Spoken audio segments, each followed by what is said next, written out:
Doublespeak is language designed to evade responsibility, make the unpleasant appear pleasant, the unattractive appear attractive. Basically, it's language that pretends to communicate but really doesn't. It is language designed to mislead while pretending not to. Doublespeak is not a slip of the tongue or a mistaken use of language. It's exactly the opposite. It is language used by people who are very intelligent and very sophisticated in the use of language and know that you can do an awful lot with language.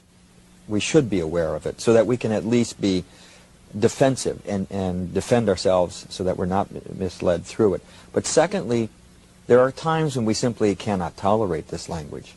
When we talk about important public issues of national policy, we should not use doublespeak as a nation.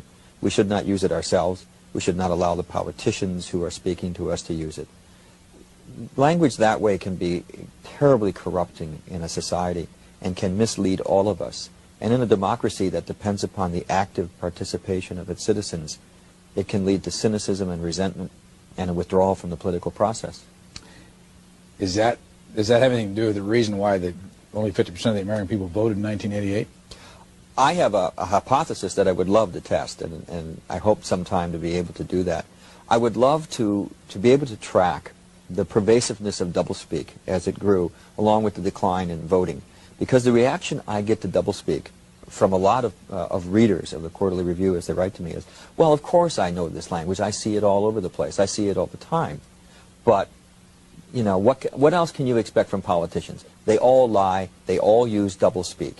It is that cynicism which leads to there's nothing I can do about it, so people withdraw. Is it true that you can put sugar-free on a product and still have sugar in it?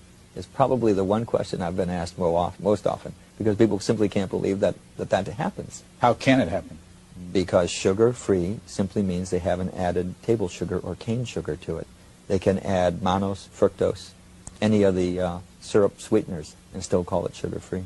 So, you know, when you eat something that's sugar-free, there's sugar in it. Oh, yes, and by the way, I found out in a radio interview when they had people in the audience calling in, a man called in and said, do you mean that there's sugar in there? I said, well, yes, there's sugars in that food. He said, well, I'm a diabetic, and my wife makes sure she buys only the sugar-free. I said, you can't eat those. You have to use only the dietetic, because that's governed by law. Sugar-free isn't. Here's a man who was threatening his health through this kind of false labeling. It was absolutely amazing. But the food, his novel, 1984, addressed the importance of language in society and the control and manipulation of language to control and direct society. I think the most important point in 1984 is that power grows not out of the barrel of a gun. Power grows not out of the thought police and rule by terror. It grows out of the power of language in that novel. What is reality? Reality is not external. Reality exists not in the mind of the individual, which soon perishes, but in the mind of the party, which is collective and immortal. What the party says is reality is real. And how else can the party do that? Except by language.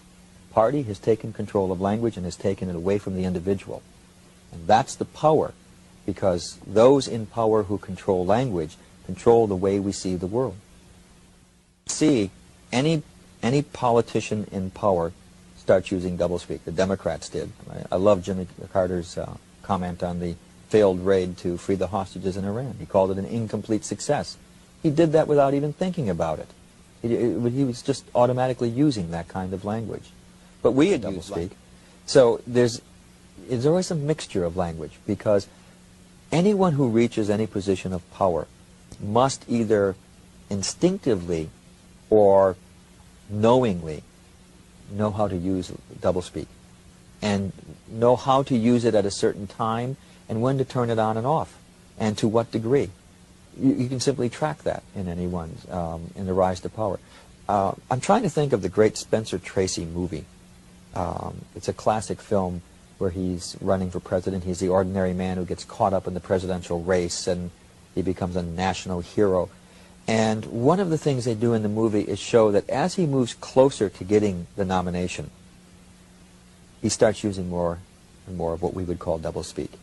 Until finally there comes a scene at the end of the movie when he gets so disgusted with what he has become that he quits the race. and will, even though he has by this point become a shoo-in for the nomination, if not the election, he just quits it. But the movie has traced the compromises that he makes through language in order to achieve it.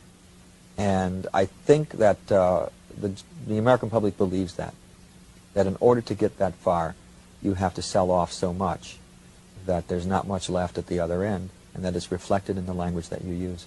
Done on purpose and with calculation, and you said yes. Yes. In fact, I cite a couple incidents in the book where I can document it was done. One is revenue enhancement. They had a meeting in the Office of Management and Budget.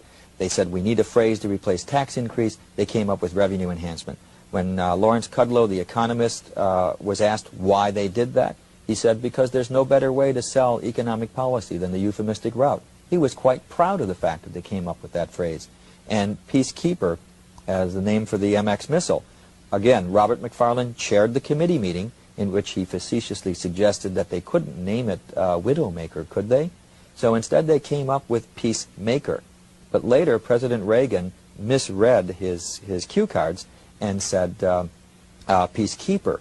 And since it was a televised speech, it became the Peacekeeper. And it was a name that was deliberately designed to make a nuclear missile sound nice. Does it work? Yes. Oh, of course it works. I mean, most people don't hear it. They will hear some of it, but not all of it. One of my favorite examples from this past year is the Resource Development Park that they were going to establish in Kansas City, until the good folks in the neighborhood where they were going to put the park asked, what is a Resource Development Park? Do you know what a Resource Development Park is? In Kansas City, it's a dump. They were going to put a dump in their neighborhood until somebody asked what it meant. They deliberately invented that phrase to try and slip a dump into the neighborhood without anyone noticing it.